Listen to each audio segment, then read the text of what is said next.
तो भाई लोग आज हम बात करने वाले हैं लुकिसम के चैप्टर नंबर 87 के बारे में। तो यार अगर आपने मेरे चैनल को अब तक सब्सक्राइब नहीं कराया तो जल्दी से इसको सब्सक्राइब कर लो। और यार वीडियो शुरू करने से पहले आप सबसे कहना चाहता हूँ कि मेरे सुनने में आया है कि YouTube में एक चैनल है जो लुकिसम की वीडियोस बनाता है और उस पर स्ट्राइक पड़ चुकी है और इस वजह से वो कुछ ही दिनों में बैन होने वाला है, यानी कि बंद होने वाला है। देखो अगर ये बात सच है तो कुछ समय बाद आपको मेरा चैनल भी नहीं मिलेगा। मुझे इस बारे में सच नहीं पता कि लुकिसम के चैनल सच में डिलीट हो रहे हैं या नहीं, क्योंकि यार किसी भी चैनल ने कॉपीराइट स्ट्राइक का स्क्रीनशॉट अपलोड नहीं करा है। लेकिन अगर ये बात 1% भी सच है तो सच में यार आप लोगों को बहुत ज्यादा मिस करूंगा जब मेरा चैनल बैन हो जाएगा। खैर अब बात करते हैं आज की वीडियो की। आज की वीडियो की शुरुआत में हम देखते हैं जीहो को, जो बहुत ज्यादा खुश नजर आ रहा होता है क्योंकि पिछले एपिसोड में जीहो ने $1 लाख जीते होते हैं। जीहो जाते जाते अपने मन में सोच रहा होता है, वो कमाल है, मैं $1 लाख जीत गया हूँ। इनमें से मैं $1000 जेक के बॉस को दूंगा। इन $1 लाख में से मैंने जो $26,000 उधार लिए हैं मैं वो भी चुकाऊंगा और इसके बाद मैं डैनियल के भी पैसे वापस करूंगा।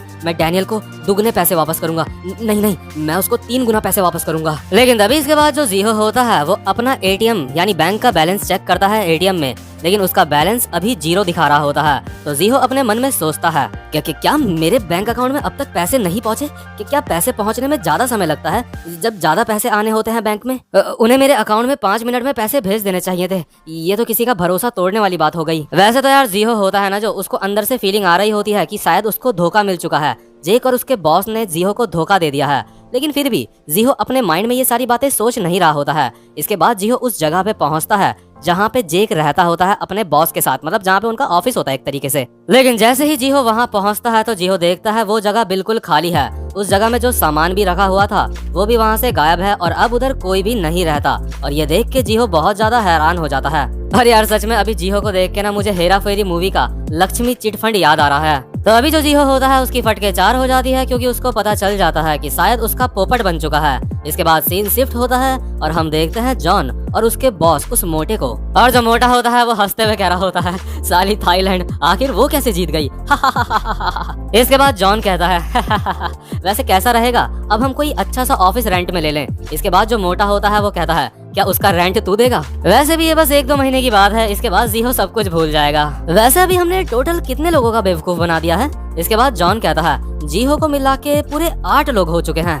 और यार जितने भी लोगों को ये लोग बेवकूफ बनाते हैं ना, उनका IP एड्रेस मतलब वो कैंसिल कर देते हैं, जिस वजह से जैसे जीहो अगर दोबारा से उस ऐप में गेम खेलना चाहेगा ना तो वो खेल नहीं पाएगा, उसका वो ऐप खुलेगा ही नहीं। और ऐसा करने के लिए ये लोग बहुत सारे नोटपैड यानी टैबलेट यूज करते हैं ताकि ये लोग पकड़े ना जाएं। और अभी ये काफी सारे पैसे कमा चुके होते हैं। तो जो जॉन होता है वो अपने बॉस उस मोटे को कहता है, बॉस मुझे सच में आपसे जलन हो रही है। इसके बाद ये मोटा कहता है, मुझे तुमसे ज्यादा जलन हो रही है क्योंकि जितने भी नए बच्चे यहाँ पे पैसे जीतते हैं उसका 40% तुम्हें मिलता है। इसके बाद जॉन कहता है, मुझे नए बच्चों को बहला फुसला के फंसाना पड़ता है और अगर वो हमारे जाल में नहीं फंसते तो इस वजह से मुझे काफी कम पैसे मिलते हैं। इसके बाद ये मोटा कहता है, तुमने बिल्कुल सही कहा, इसलिए तुम्हें इस बार ज्यादा बच्चों का बेवकूफ बनाना पड़ेगा। इसके बाद नेक्स्ट सीन में हम देखते हैं जीहो को, जो जेस के कैफे में गया हुआ होता है। वो जेस से जॉन के बारे में पूछता है। इसके बाद जेस कहता है, क्या तुम पूछ रहे हो कि क्या जॉन अपने घर चला गया यहाँ से काम करके? जिस दिन आखिरी बार वो इस कैफे से बाहर गया था तुम्हारे साथ, उसने उसी दिन जॉब छोड़ दी थी। इसके बाद जीहो बड़े ही उदास मन से कहता है कि क्या तुम किसी तरह से उससे कांटेक्ट कर सकते हो? मैं उसको कॉल मिला रहा हूँ लेकिन उसका नंबर मिल नहीं रहा। इसके बाद जेस कहता है, हाँ वो हमेशा अपना नंबर बदलता रहता है। और यार अभी ना बहुत ज्यादा बारिश हो रही होती है, तो जो जीहो होता है वो बारिश में भीगता भीगता इस कैफे से बाहर चला जाता है। और जो हमारा जेस होता है अपने मन में सोच रहा होता है, मैं जानता था कुछ न कुछ गड़बड़ है। जीहो अब जॉन से भी किसी खतरनाक बंदे के साथ मुसीबत में पड़ चुका है। जिस दिन वो बंदा मुझे मिला था उस दिन के बाद से मैंने उस पे नजर रखी और वो बंदा। लेकिन तभी यार पीछे से वास्को जेस को कहता है, हे जेस आखिर बात क्या है? इसके बाद जेस कहता है, मुझे नहीं पता वास्को। वास्को कहता है, मुझे बताओ जेस बात क्या है? वो जो बच्चा है वो डैनियल का दोस्त है। जेस अपने मन में कह रहा होता है, मैं वास्को को ये बात नहीं बता सकता। और यार क्योंकि आपको पता है अगर उसने वास्को को ये बात बता दी तो वास्को सीधा फाइट करने के लिए पहुंच जाएगा उधर। तो इसके बाद सीन शिफ्ट होता है और हमारा जो जीहो होता है वो उस जगह पे पहुंचता है जिस गैंगस्टर से उसने $26,000 पैसे उधार लिए होते हैं। और वो उस गैंगस्टर को सारी बात बताता है। तो ये जो गैंगस्टर होता है वो जीहो को कहता है, तो आखिर तुम कहना क्या चाहते हो? इसके बाद जीहो कहता है, मेरा मतलब पैसे। मैं 1 लाख डॉलर जीता, लेकिन अब मैं उन लोगों से कांटेक्ट नहीं कर पा रहा हूँ। इसके बाद ये गैंगस्टर कहता है तो इसके बाद जीहो कहता है अगर तुम मेरे लिए उन लोगों को ढूंढोगे तो मैं जो जीते हुए पैसे हैं वो तुम्हें दे सकता हूँ। लेकिन तभी जो ये गंजा होता है वो जीहो के गले में अपने हाथ से मारता है और उसको दीवार में चिपका देता है और जीहो खांस रहा होता है। इसके बाद ये गंजा कहता है तू बहन के टोपे, तुझे क्या लगता है ये किस तरह का बैंक है? पहले तू मुझे कहता है जिस आदमी को तू यहाँ पे लेके आया था वो एक भिखारी था, ना कि तेरा बाप। तुझे क्या लगता है ये बात मुझे पहले से पता नहीं थी? क्या मैं अंधा हूँ? मेरे लिए ये बात मायने रखती है, जो तूने मुझे डॉक्यूमेंट्स दिए थे वो सारे के सारे डॉक्यूमेंट्स असली थे। और दूसरी बात, ये एक बैंक है, ना कि लोगों को ढूंढने वाली कोई कंपनी। मैं बस उन लोगों से पैसे वापस लेता हूँ जिन्होंने मुझसे पैसे लिए होते हैं, और जिसने मुझसे पैसे लिए हैं वो तेरा बाप है। और दूसरी बात, अगर तेरे पेरेंट्स को ये सारी बात पता चल गई तो वो मेरे ऊपर केस कर देंगे, लेकिन उनको केस करने दे, क्योंकि मेरे पास तेरे घर के लीगल डॉक्यूमेंट्स हैं और ये जो लोन तूने मुझसे लिया है वो बिल्कुल लीगल है। और तूने कहा कि तेरे डैड ने पेपर्स पे साइन नहीं करे हैं, लेकिन मेरे पास यहाँ पे पहले से सारे डॉक्यूमेंट्स पड़े हुए हैं। तूने कहा तू अब उस भिखारी को ढूंढेगा, लेकिन अब तुझे वो भिखारी मिलेगा कहाँ? बस एक ही चीज है जिसमें मैं पकड़ा जा सकता हूँ, वो है इंटरेस्ट रेट जो मैंने तुझसे लिया था। और अगर तूने पुलिस को रिपोर्ट करा और मैंने तुझे इंटरेस्ट रेट तुझे वापस कर दिया तेरा, तो याद रखियो मुझे तेरे बारे में सब कुछ पता है। तेरे जो फादर हैं वो एक ऑफिस में मैनेजर हैं, तेरी मदर के पेरेंट्स ईवान में रहते हैं। मुझे सब पता है तेरे सारे दोस्त और सारे रिलेटिव्स कहाँ रहते हैं। मैं तेरे लिए बहुत बड़ी मुसीबत बन जाऊंगा। तो अब तुझे मुझे $30,000 और 6,000 इंटरेस्ट देना होगा, और अगर तू एक दिन भी लेट हो गया तो मैं तेरे घर को बेच दूंगा। और जो तेरे साथ ये धोखा हुआ है, अगर तूने पुलिस में ये रिपोर्ट करा तो तू भी पकड़ा जाएगा, क्योंकि तूने जुआ खेला था। तो यार देखो, जो जीहो के साथ ये सब कुछ हुआ है ना, ये बस एक कहानी नहीं है, बहुत से लोगों के साथ ऐसा पहले हो चुका है। तो आई होप आपको इस वीडियो से कुछ ना कुछ तो सीखने को मिला होगा। तो इसके बाद सीन शिफ्ट होता है और हम देखते हैं जीहो को, जो एक अंधेरी सी जगह में बैठ के रो रहा होता है और अपने मन में सोच रहा होता है लगातार, अब क्या होगा, अब क्या होगा, अब क्या होगा, अब क्या होगा? अगर मैंने पुलिस को रिपोर्ट करा तो मैं भी पकड़ा जाऊंगा। मैंने एक लीगल लोन लिया है, लोन लिया है, लेकिन मैंने तो वैसा ही करा जैसा मुझे करने को कहा गया था। डैनियल के पैसे, मेरा घर, इस सब का क्या होगा? लेकिन तभी जहाँ पे जीहो बैठ के रो रहा होता है, वहाँ पे 3 छपरी लोग आते हैं और कहते हैं आखिर तू कौन है? ये हमारी जगह है, यहाँ से दफा हो जा। जीहो अपने मन में सोच रहा होता है, लगता है ये बेघर लोग हैं, ये यहाँ पे बारिश से बचने के लिए आ रखे हैं।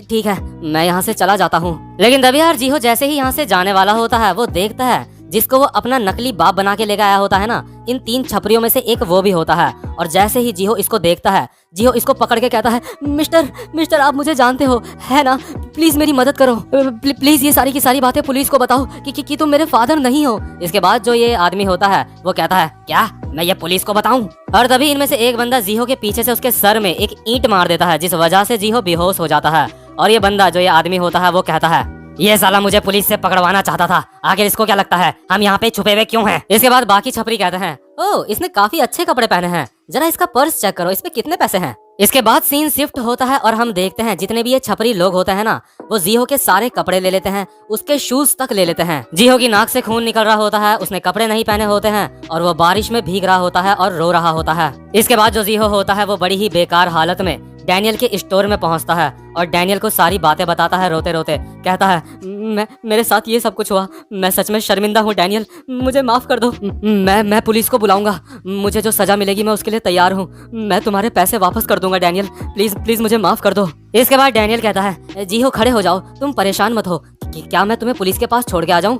इसके बाद जो हमारी क्रिस्टल होती है मोटी वाली, हम देखते हैं वो भी यहीं पे होती है और अपने मन में सोच रही होती है, मैं यहाँ पे डैनियल को देखने के लिए आई थी और साथ में कुछ सामान खरीदने के लिए आई थी, लेकिन जब मैं यहाँ पे पहुंची तो मैंने देखा यहाँ पे कुछ बड़ा चल रहा है। और यार जो जीहो होता है ना, वो बहुत ही ज्यादा फूट के रो रहा होता है और बस यही कहा जा रहा होता है, प्लीज मुझे माफ कर दो। लेकिन तभी जो हमारी मोटी वाली क्रिस्टल होती है वो कहती है, अभी पुलिस के पास मत जाओ, अगर तुम अभी पुलिस के पास गए तो जीहो तुम्हें भी सजा मिलेगी। मेरी बहन एक ऐसे इंसान को जानती है जो तुम्हारी मदद कर सकता है। इसके बाद सीन शिफ्ट होता है और हम देखते हैं हमारी सुंदर वाली क्रिस्टल को, जो एक बंदे को कॉल करती है और वो बंदा कहता है, क्या तुम इस वक्त कॉल कर रही हो? इस वक्त काफी ज्यादा लेट हो चुकी है। इसके बाद क्रिस्टल कहती है, लेट हो गई है तो क्या हुआ, तुम अभी भी तो अपना कंप्यूटर ही चला रहे हो। इसके बाद क्रिस्टल कहती है, मुझे तुम्हारी मदद की जरूरत है। और इसके बाद ये बंदा कहता है, सॉरी मैं थोड़ा बिजी हूँ। लेकिन क्रिस्टल कहती है, तुम्हें इस चीज के पैसे मिलेंगे। इसके बाद ये कहता है, कितने पैसे मिलेंगे मुझे? क्रिस्टल कहती है, तुम्हें हजारों डॉलर मिलेंगे। और इसके बाद क्रिस्टल अपने मन में कह रही होती है, ये एक वही बंदा है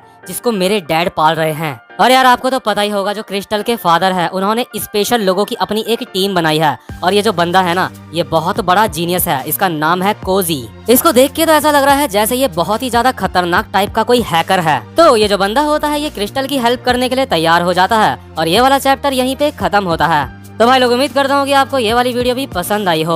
और यार मेरे चैनल पे कॉपीराइट स्ट्राइक ना आए इसलिए मैंने इस वीडियो की जितनी भी इमेजेस हैं उनका साइज छोटा रखा है। उम्मीद करता हूँ कि यार आप मेरी बात को समझोगे। और यार अगर आप मेरे चैनल पे पहली बार आए हो तो चैनल को सब्सक्राइब और वीडियो को लाइक जरूर से कर देना। अब मैं आपसे मिलूंगा अपनी नेक्स्ट वीडियो में, तब तक के लिए गुड बाय। तो भाई लोग, आज हम बात करने वाले हैं लुकिसम के चैप्टर नंबर 88 के बारे में। और अगर आपको एनिमेज, मांगास और मानवास की डिटेल्ड एक्सप्लेनेशन चाहिए तो मेरे चैनल को जल्दी से सब्सक्राइब कर लो और बेल आइकन को भी दबा देना ताकि आगे आने वाली वीडियोस आप मिस ना कर सको।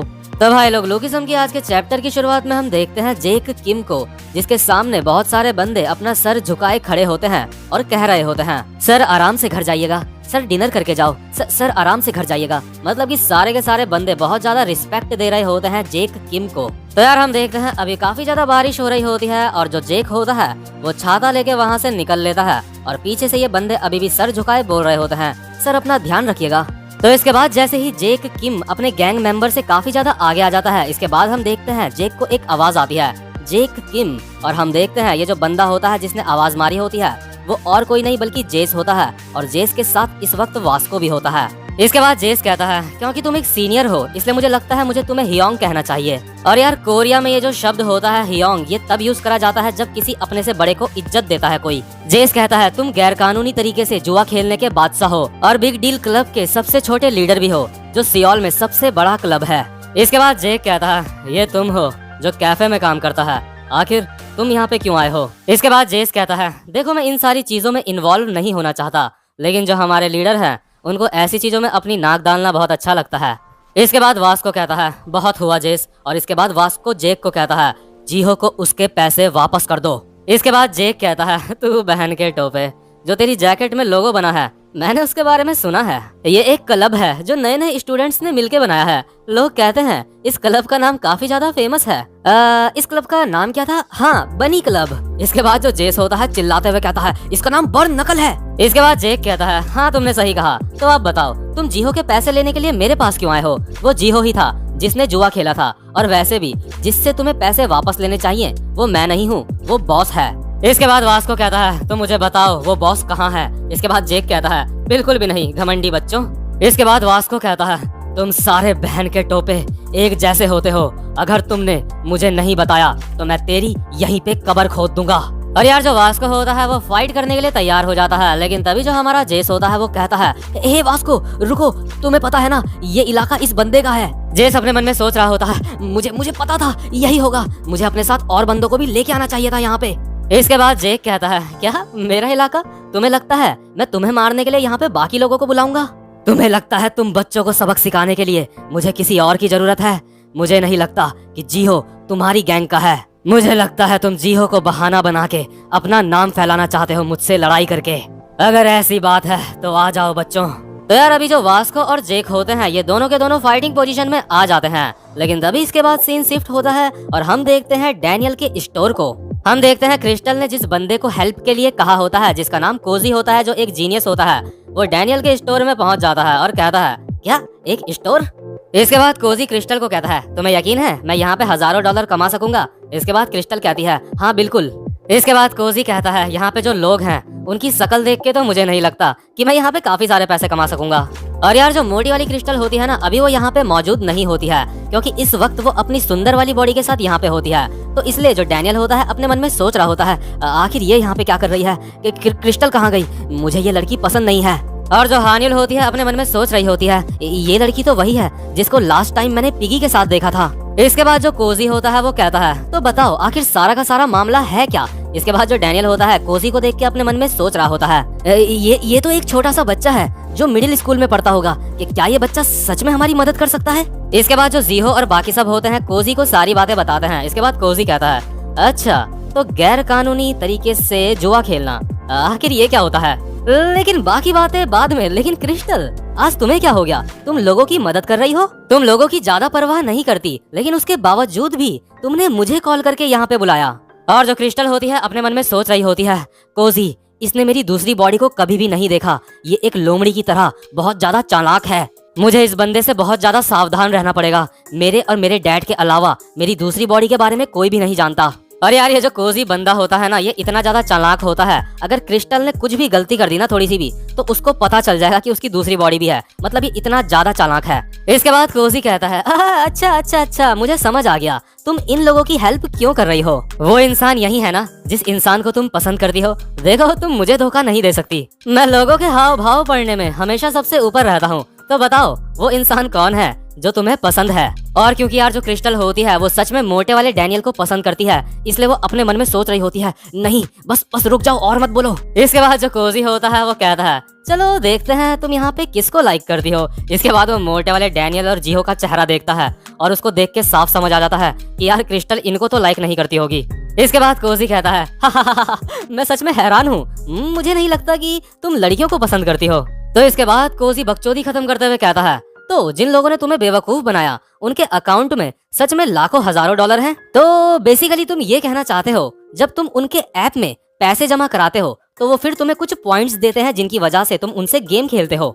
इसके बाद जो जिहो होता है वो कहता है, हाँ बिल्कुल सही कहा। और जो जिहो होता है अपने मन में सोच रहा होता है कि क्या हम इस बच्चे पे भरोसा कर सकते हैं। इसके बाद कोजी कहता है, मेरे पास एक आइडिया है, ये लोग जो सर्वर यूज कर रहे हैं वो एक पब्लिक सर्वर है, क्योंकि जो चाइनीज सर्वर है वो बहुत ज्यादा महंगा होता है, तो ये इस तरह से लोगों को बेवकूफ बना रहे हैं। और अगर ये लोग पब्लिक वीपीएन यूज कर रहे हैं तो हम इनको आराम से पकड़ सकते हैं, लेकिन हमारा मकसद इनको पकड़ना नहीं है, हमारा मकसद है इनसे सारे के सारे पैसे वापस लेना। देखो अगर हमने इनको पकड़ लिया तो हमें पैसे नहीं मिलेंगे और ऊपर से तुम्हें उल्टा जेल हो जाएगी, तो इसलिए जो पैसे तुम हारे हो मैं तुम्हें वो वापस दिलाऊंगा तुम्हारे पैसे, और बाकी सारे पैसे मैं रख लूंगा। और जो डैनियल होता है अपने मन में सोच रहा होता है, आखिर ये बच्चा है कौन, आखिर ये किस तरह का बच्चा है, आखिर इसके मन में क्या प्लान चल रहा है। इसके बाद जो कोजी होता है वो कहता है, तो क्योंकि अब हम सबके सब आपस में घुल मिल गए हैं तो इसलिए तुम ओए पार्ट टाइमर अपने 3 दोस्तों को यहाँ पे बुलाओ जिनके ऊपर तुम्हें लगता है हम भरोसा कर सकते हैं। इसके बाद यार थोड़ा सा समय बीत रहा होता है तो जो कोजी होता है वो कहता है, अब तक तुम्हारे दोस्त यहाँ पे क्यों नहीं पहुँचे। इसके बाद डैनियल कहता है, हाँ बस वो पहुँचते ही होंगे। डैनियल अपने मन में सोच रहा होता है, ये बच्चा बहुत ज्यादा घमंडी है। और तभी हम देखते हैं स्टोर के अंदर जे की एंट्री होती है और डैनियल कहता है, तुम यहाँ पे आ गए, तुम्हारा आने के लिए बहुत बहुत शुक्रिया जे, मैंने तुम्हें अचानक से बुलाया, कहीं तुम्हें कोई दिक्कत तो नहीं हुई यहाँ पे आने में। इसके बाद जो हमारा कोजी होता है वो जे को देख के अपने मन में सोचता है, आखिर ये बंदा कौन है, इससे कमाल की स्मेल आ रही है जैसी स्मेल क्रिस्टल से आती है। और यार जो कोजी होता है ना वो पैसों का इतना ज्यादा भूखा होता है, इसलिए उसे जे और क्रिस्टल से सेम स्मेल आ रही होती है पैसों की। इसके बाद हम देखते हैं एक और बंदा स्टोर के अंदर एंटर होता है और कोजी अपने मन में सोच रहा होता है, आखिर ये किस तरह का बंदा होगा। तभी हम देखते हैं ये जो बंदा होता है और कोई नहीं बल्कि जैक होता है। जैक जिहो को कहता है, लगता है तुम बहुत ज्यादा बड़े हो चुके हो जो तुमने मुझे यहाँ पे बुलाया। इसके बाद जिहो कहता है, सॉरी मुझे माफ कर दो। लेकिन तभी जो हमारा जैक होता है वो कोजी को देखता है जो बहुत ज्यादा उदास लग रहा होता है। जैक कहता है, ये सब क्या है, ये बच्चा मुझे बहुत ज्यादा उदास लग रहा है। और यार क्योंकि जो कोजी होता है वो उम्मीद कर रहा होता है ये बंदा भी कोई अमीर बंदा होगा, लेकिन इसको कोजी को मतलब जैक से पैसों की स्मेल नहीं आ रही होती है, इसलिए कोजी उदास होकर कहता है, मुझे ये बंदा नहीं चाहिए। और जो जैक होता है गुस्से में कोजी की तरफ बढ़ रहा होता है, लेकिन डैनियल जैक को पकड़ लेता है। जैक कहता है, हे कि क्या मैं इसको मार सकता हूँ। इसके बाद डैनियल कहता है, लेकिन कोजी तुमने मुझे मेरे फ्रेंड्स को यहाँ पे बुलाने के लिए क्यों कहा, क्या ये किसी तरह का सीक्रेट मिशन है। इसके बाद कोजी कहता है, नहीं ऐसी बात नहीं है, मैंने इसलिए तुम्हें अपने फ्रेंड्स बुलाने के लिए कहा क्योंकि मेरे कोई भी दोस्त नहीं है, क्योंकि मैं बहुत ज्यादा घमंडी हूँ। डैनियल अपने मन में सोच रहा होता है, ये बच्चा, इस बच्चे के अंदर इतना ज्यादा कॉन्फिडेंस कैसे है। और इसके बाद जो कोजी होता है वो कहता है, तुम्हारा तीसरा बंदा तो अब तक आया ही नहीं। इसके बाद डैनियल कहता है, हाँ मुझे पता है, लेकिन मुझे उसका कोई भी रिप्लाई नहीं आ रहा है। वैसे आम तौर पे वो कभी भी ऐसा नहीं करता, वो हमेशा रिप्लाई कर देता है। और यार ये जो तीसरा बंदा होता है ना जिसे डैनियल यहाँ पे बुला रहा होता है वो और कोई नहीं बल्कि वास्को होता है। इसके बाद सीन शिफ्ट होता है और हम देखते हैं वास्को जमीन में पड़ा होता है और उसके चेहरे से खून भी निकल रहा होता है। तो यार अभी काफी तेज बारिश हो रही होती है और इस जेक नाम के बंदे ने वास्को को नॉकआउट कर दिया होता है। इसके बाद जो जेक होता है वो कहता है, तुम काफी ज्यादा जिद्दी हो, मैं तुमसे काफी ज्यादा इम्प्रेस हुआ, तुम इस इलाके में काफी ज्यादा चौड़े में घूम रहे थे। और हम देखते हैं जेक के हाथों में खून लगा हुआ होता है जो वास्को का होता है। इसके बाद जेक जेस को कहता है, हे दोस्त, अपने इस दोस्त को उठा और यहाँ से निकल ले। जेस अपने मन में सोच रहा होता है, वास्को पूरी तरह से हार गया इस बंदे से।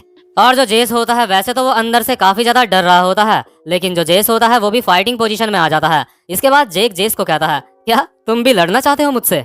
क्या तुमने मुझसे अब तक फाइट इसलिए नहीं करी क्योंकि तुम अपने बॉस के सामने शर्मिंदा नहीं होना चाहते थे? तो यार जैसे ही जेस इस बंदे से फाइट करने की सोच रहा होता है, लेकिन तभी साइड से आवाज आती है और हमारा वास्को भाई कहता है, जेस सब कुछ ठीक है, मैं इस बंदे को हराऊंगा।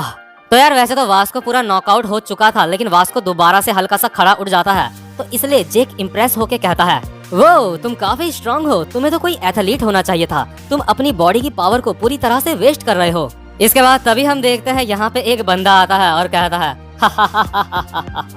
कितना कमाल का नजारा है, तो कैसे हो? इसके बाद जो जेक होता है वो हैरान होके कहता है, हाँ ये तुम हो? और भाई लोग आपको बता दूं, यहाँ पे जो ये बंदा आया है ना, ये और कोई नहीं बल्कि गन है। इसके बाद सीन शिफ्ट होता है और हम देखते हैं डैनियल का स्टोर। यहाँ पे डैनियल वास्को को मैसेज करे जा रहा होता है। डैनियल कहता है वो अब भी रिप्लाई नहीं कर रहा है कि क्या वास्को सो गया होगा।